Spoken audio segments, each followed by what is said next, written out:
нуурын орд 250 сая доллараар гадаадын хөрөнгийн биржээр зарагдсан гэх баримт ил гарч олон нийтийг зочров. Үүний ар Жейкоб Багагийн хардлага улам бүр нийгэмд лавширч байна.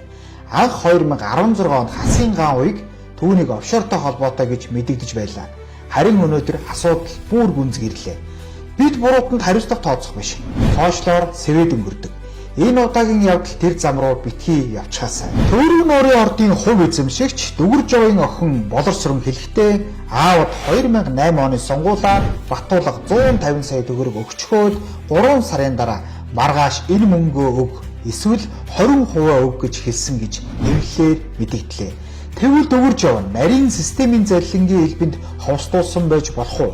Өнөөдрийг хүртэл Монгол улсад 17 чиглэг экспертийг ус болгон хувиргасан нэг л хүчтэй эл бичиг байдаг. Мөн ерөнхийлөгч Асныг татвар төлөхөөс зайлсхийсэн, мөнгө угаасан, авилах ашиг сонирхлын зөрчил үүсгэсэн байж болзошгүй сайд учрал эл тод мэдэгдсэн.